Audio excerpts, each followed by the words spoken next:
Start this build by looking at a few of the major components, and then we'll start gluing the frame together. Firstly, the shells. These are 18 by 38mm, same size as used by the M41A pulse rifle. And that's important because the whole system is based around an 18 by 38mm shell. Next up, we've got our side plates, 3mm plywood. Same as always, you can cut these out together, separate them, then do the screw holes. And do a similar thing with the lever. What I did is I cut these two at the same time and cut this one separately. Our moving parts are mostly plywood. We've got a rotor, we've got a couple of trigger parts, and then the sear that the lever operates. All made of 6mm plywood. We've got this long piece out of solid wood, and this one as well. This you could make out of plywood if you wanted to because it's 6mm thick. And we've also got our front trunnion. These are the first two parts we'll glue on. Make sure this edge lines up nicely, and make sure those parts are nice and square as well. Now what we'll do is use a 19mm spacer to glue this piece in place. This piece here needs to be made from 9mm thick wood.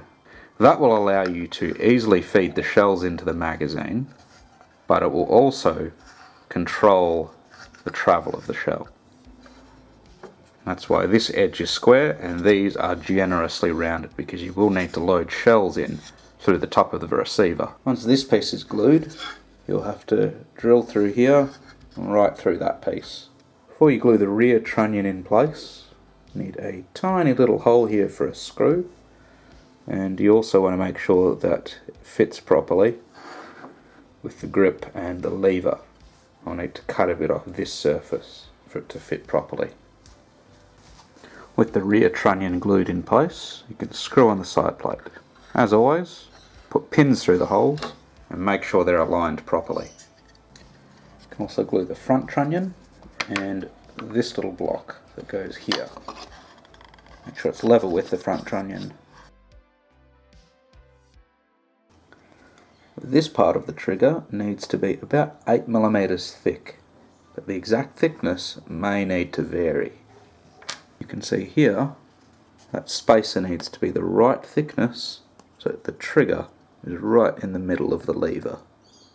The tolerances here are a bit tight, so it's a good time to check that the lever operates without the trigger getting in the way.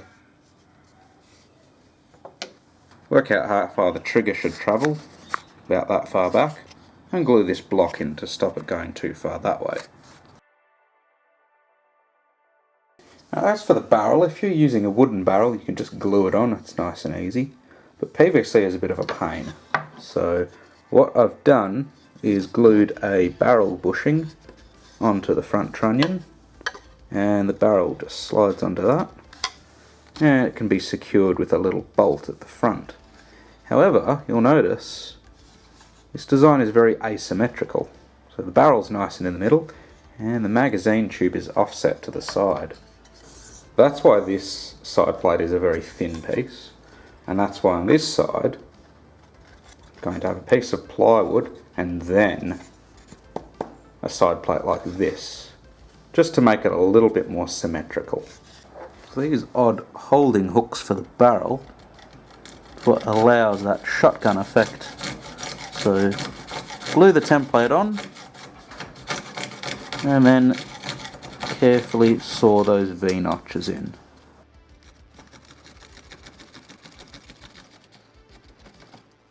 Use a bolt to secure the barrel at the front.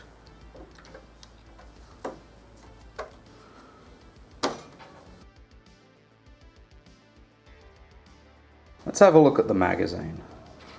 I'm using a 300mm long compression spring. That will simply nest in there and I'll have a follow at the front. Nice simple arrangement. Springs like this are a bit of a pain to get. So there's another thing you can do. You can use any diameter of coil spring so long as you use a guide rod. So The follower is just a bushing, and because the shells are hollow, they will work just fine with this kind of arrangement. So normally what happens when the last shell is ejected is the follower will move back to this position and then the action locks up. If you don't want the action to lock up, what you can do is glue in a tiny little triangular bit of wood in here and make a corresponding cutout on the follower. So that cutout will stop wherever that little piece goes. Make sure that piece is very small so that it doesn't cause the shells to jam. Last of all, we'll take a look inside the receiver and all the little springs and bits and pieces. So the rotor here has to be offset. The whole mechanism is offset, so that needs to line up with these two pieces. This one is sprung by a fairly strong coil spring, and that coil spring goes into this screw, which also acts as an over travel stop. The lever is what actuates this piece. You can see that working just like that.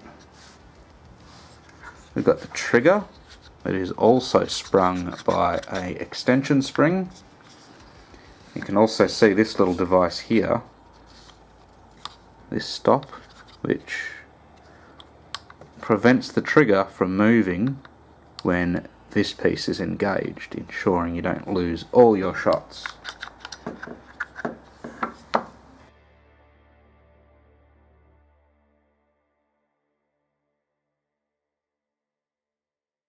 I was having a problem where as the releaser impacted this piece, it would bounce out of the way and continue firing. So I changed the spring arrangement, that didn't do anything, and then I changed the position of this screw, and that fixes the problem.